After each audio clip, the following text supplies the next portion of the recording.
Today in the crypto space, we got some crazy volatility. Bitcoin right around 111,000, down approximately 3%, and Ethereum slightly below the $4,000 level, also dropping down approximately 4%, while the rest of the crypto space, these altcoins, some of them not looking so good. However, we do have some good gainers. We have Trump, Pump, and Zcash doing pretty good. In today's video, I want to talk about the general market. I want to use Bitcoin as a leading indicator, but we need to focus on Bitcoin, guys.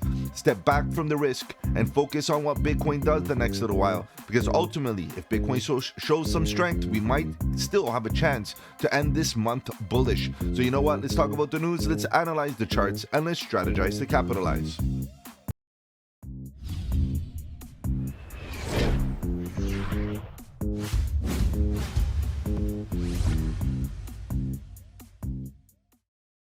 Welcome to the channel. My name is Mike, and let's get right into it, guys. If you're new to the channel, welcome. On the channel, we talk about cryptocurrency, Bitcoin, Ethereum, and all the altcoins. Looking for opportunity, whether we go up or down, bearish or bullish, it doesn't matter. All we want to do is stay one step ahead of the market so that we can capitalize on any of the volatility. And if you appreciate the strategy, subscribe to the channel, click the bell so you don't miss out on any of my future videos, including the live streams at 8 p.m. EST, where we talk about crypto news and price action. Guys, if you have any projects you want me to cover here on the channel, feel free to let me know in the comment section below. You can hit me up on the socials. The links are in the description. Better yet, guys, join the Discord. The Discord is where it's at. Lots of good alpha, trade setups, fundamentals, and learning material. The best part is it's absolutely free. All right, guys, let's begin. Let's see what's going on here, because we do see a bit of this volatility based on the FOMC. You know, JP coming in hot with some data that we've expected that, it has been priced in my opinion. But we can ask ourselves, why is it the case that we get bullish news and we start to see, a dip? Guys, this always happens, right? Buy the rumor, sell the news. In fact, we started selling prior to the actual news event.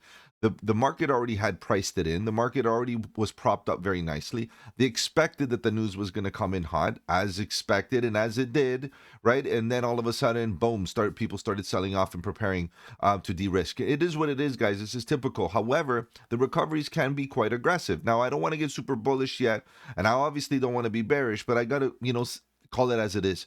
Crazy volatility, crazy times, crazy volatility. Right now, we have the market cap still below the $4 trillion mark. It did fall based on that volatility, but look at the trading volume. This is interesting, guys, because market participation came in hot here on this little pump to the upside. It's a small one, but it is what it is. We're getting a little bit of volume happening in there.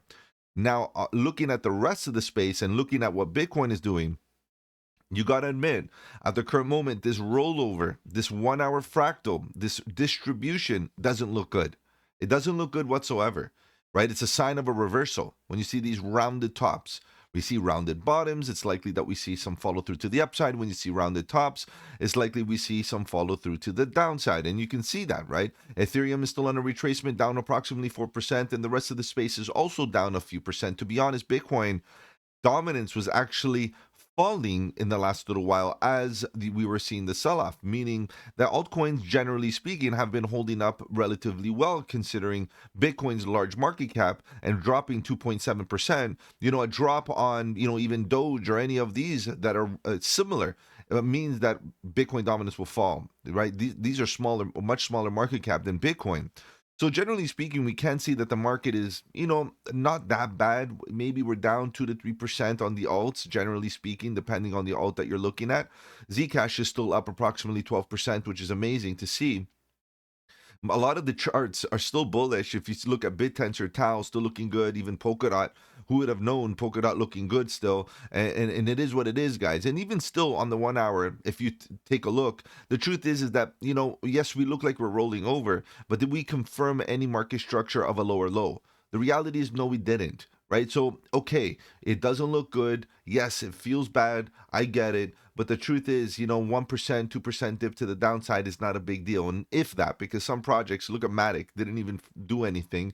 And there's many more. Pump is actually up 11%. And the list goes on, guys. We have a few gainers. Trump right now is up 20%.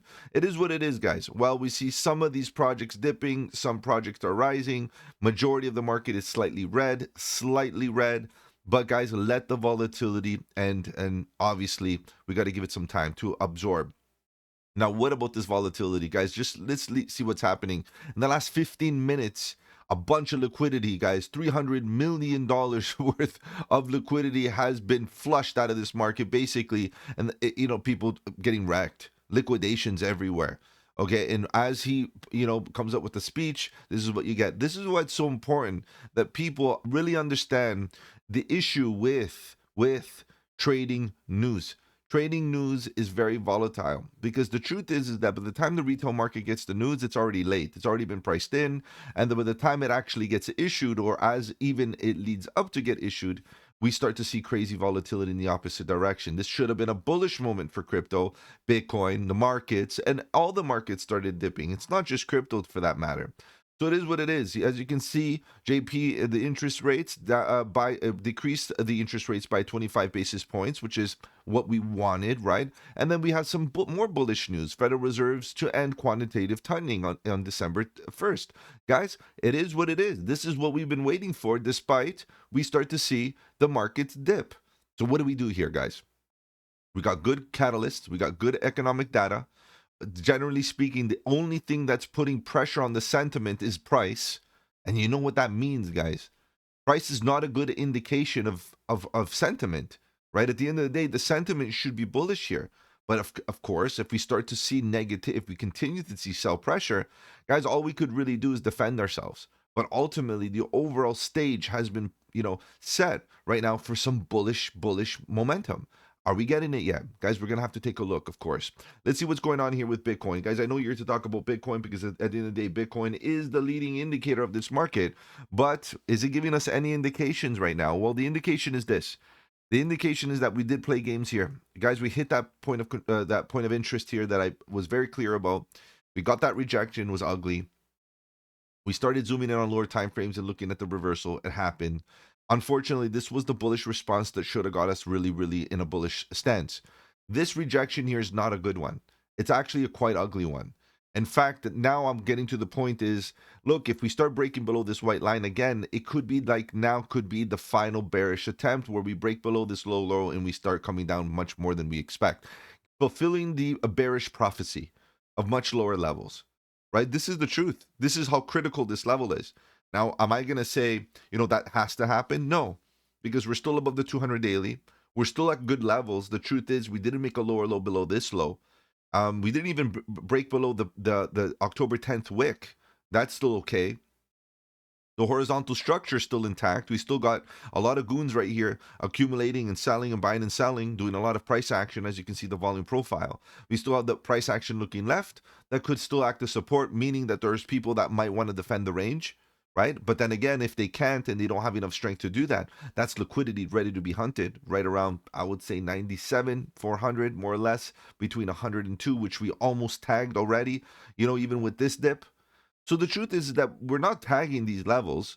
We're making higher lows, even if you include the wicks, even the wick that we produced today. So it's not the worst. It just ultimately, when are we going to start exiting the stage where we're worried? And this is where it's draining our sentiment, it's draining our emotion.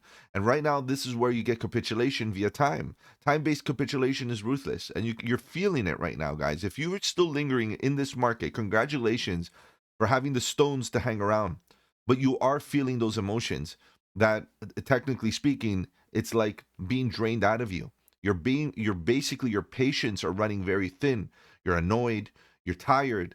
It's exhausting to be, holding and following charts like this. However, this is where the Fibonacci idea comes into place. When 60, obviously golden pocket 618, right? 618, the golden ratio, right? If 61% of the population starts to capitulate, we have the higher probability of a reversal. And this is the reality. How many people, based on time capitulation, have already capitulated? Guys, quite a bit. And this is the moment. This is why I am not getting bearish until we start breaking below these lows. Up until as long as we're above the 200 daily EMA and closing daily candles, and more importantly, maybe even weekly, guys, the monthly candle is not looking good. We're going to take a look at that in a second here on Bitcoin. And I've never covered Bitcoin so often, and it's because it's necessary. It's not because, we shouldn't be speculating. The reality is that Bitcoin is telling us right now is speculation is dangerous. These dips right now are causing a lot of liquidations across the market. So we got to be careful. Momentum. Unfortunately, I got to be the bearer of a bit of bad news here. But momentum, particularly volatility of the momentum, is now entering a downtrend phase. It's quite ugly to see the orange line flip over like this and getting lots of red dots suggesting maybe a bearish response is coming in. And this bearish response could produce that lower low, like I said. Momentum, the actual momentum line, the purple line is stuck in the chop zone. And you can see that it's not really decisive as far as trend. It's pretty stuck sideways. Look at the yellow line, up and down, up and down. The thing is that if the volatility line comes in hot and gets oversold, guys, what's going to happen to the momentum line? We are desperate for support once again at this zone. If we break below, guys, we get oversold and prepare for that big event, that cascading event where we start to see price action hit those $100 to $97,000 zone. Unfortunately, but that's the case. We got to be aware of that. Now, if we go and take a look at trend oscillator, you can see that it's still somewhat bullish, right? It's less responsive. It's a little bit more lagging. We got EMAs facing up, green histogram bars. We're in the bearish control zone still. It is what it is, guys. So just understand that maybe we enter a bear trend here where we start to see this kind of continue coming down, or we continue moving up and get into the bullish control zone and we start moving to the upside where trend oscillators are going to start to look positive. It is what it is, guys. Today, this morning, it wasn't looking that bad. We looked at good. Actually, Bitcoin, the Asian market treated Bitcoin fairly well. But then again, we broke below. We invalidated any bullish case thesis. If you had the stop loss in, great.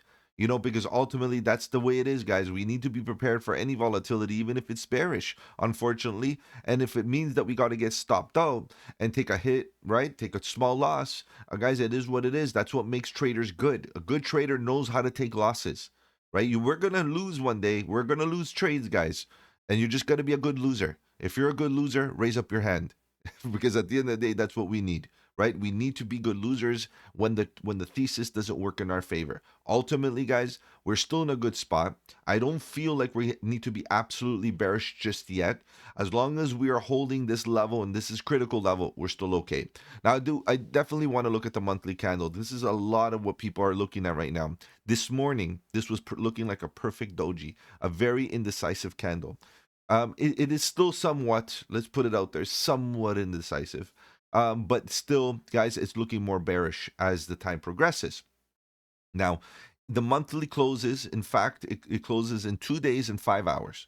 So we got 2 days and 5 hours to make this look a little bit more bullish. Do the bulls still have enough strength to make that happen? Guys, we just been proven. We proved that ultimately volatility can cause things to happen. And today we were like pretty much indecisive, where we didn't have a body to this candle. And literally in 10 minutes, guys, we developed this red body. Anything can happen here in this space. The volatility is real, and we could definitely end up closing quite bullish on October, guys. We waited for October. Right now, it's Dumptober, and we've seen a lot of red, a lot of volatility. Look at these candles, guys, within these months, sideways, all the way since July. Guys, we've been talking about this range. You see here on the monthly. Let's go back onto the daily. Those candles represent everything that happened between this level, which is July, all the way till now. Look at the sideways market. Chop zone, sideways. Not very interesting. Ranging price action within a channel. Guys, how can we even be bearish here? To be honest, I would understand if you're not even bullish. That's totally fine. Don't be bullish. But to be bearish, it's better to be neutral. Be neutral, let the chart, let this range resolve. Give us the data to make the decision of where we are going next. Are we going bullish or are we going bearish? I do see the sentiment right now with regard to the bearish thesis. This definitely could still roll over. Let's kind of zoom out here a bit and look at this big picture. I feel like I should get into lower time frames, but let's stay right here. The truth is that we could still hold the 97,000 and respect this level. If we break below 97,000, things start to get hectic. We got imbalances, and ultimately, if we can stay above $76,165, guys, we're still okay. Why? Because we didn't make a lower low. The truth is that these bottoms don't have a lot of volume. So I would say as long as we can stay above 81,200, we're still good. This order block right here, this volume right into here could act as support, given the fact that maybe people are not going to be selling at that level and will hold up. The liquidity won't be there for people to sell, and that's basically what we need. We need to people to stop selling and allowing others, basically, honestly, for every seller there needs to be a buyer, guys. So at the end of the day, if you're coming down and you're looking for buying the dips, this is the level where you might want to buy and hold the zone, right? Hold the level, put a stop loss underneath here. But that would be the bearish case scenario, but still not even that bearish, because even if we came down to that level, it's still higher highs and higher lows, as you can see. So we could still come down to these levels and still produce a higher low and still maintain a nice bullish trend to the upside. Nobody can deny that. The problem is that in the short term, the sentiment is taking over and the emotions are taking over. And we're questioning why so much bullishness? Why? We got all kinds of ETFs, we got Solana, HBAR, and many more. And all of a sudden, what? We're not able to sustain another move, at least to the top of the range. What kind of failed bullish response was this? What kind of weak response? That's our sentiment. That's what we feel right now. I get it. But ultimately, guys, when you least expect it, that's where you get the bounces. So if you're in a bullish stance already and you have longs open, I wouldn't be taking the loss right now. I would be entertaining these bottoms to be taken before I consider taking the loss, right? Because ultimately, even still, we could still hold these zones right now. You have to have a stop loss for sure, guys. If you're getting into any fresh longs at the current moment, be prepared to take a very healthy risk to reward ratio. Don't be taking any chances. Please don't gamble. Don't let the emotions get to you. I understand the emotional moments, but generally speaking here, guys, it is what it is. I do see a retracement style price action that looks like a bear flag. Unfortunately, it is what it is. Let me just show you what I mean here. Impulsive move coming in from here. You can see that big impulsive move, and then right into here, retracement ABC, corrective move type of thing, nice retracement. What happens next? What happens next is, from a bearish case scenario, we come down. As long as we can stay above here, we're still bullish. If we get a swing failure, a failed breakdown where we make a higher low, guys, that's your opportunity, right? And obviously, even still right now, based on the white line, that's the invalidation. It's still possible that we continue. But technically speaking, you should already have gotten into a bullish stance. You shouldn't be looking for fresh ones right now, right? Down here was the time. Position of strength, this confirmation low, the higher low, when I was yapping about, getting into position, right? Because right now you're still okay. Yes, your gains are being eaten away, but at least you're not in the negative and you can put yourself at break even and still keep that shot open for potential reversal right here, which could still happen, guys. As long as we close daily candles. I'm curious how the Asia market's going to react tonight at 8 p.m. EST, guys. I'm going to be live tonight, of course, at that time, talking about crypto news and price action, guys. And if you have any projects that you want me to cover, that is a great time and place to make those requests. Again, 8 p.m. EST live, guys. And if I've offered you any value in this video, do the channel a massive favor. Slap the like button. It does really help out with the algorithm. If you want to follow me on the socials, the links are in the description. Better yet, guys, join the Discord. The Discord is where it's at. Lots of good alpha, trade setups, fundamentals, and learning material. The best part is it's absolutely free. Take care, guys. Have a good one. And don't forget, buy the dip.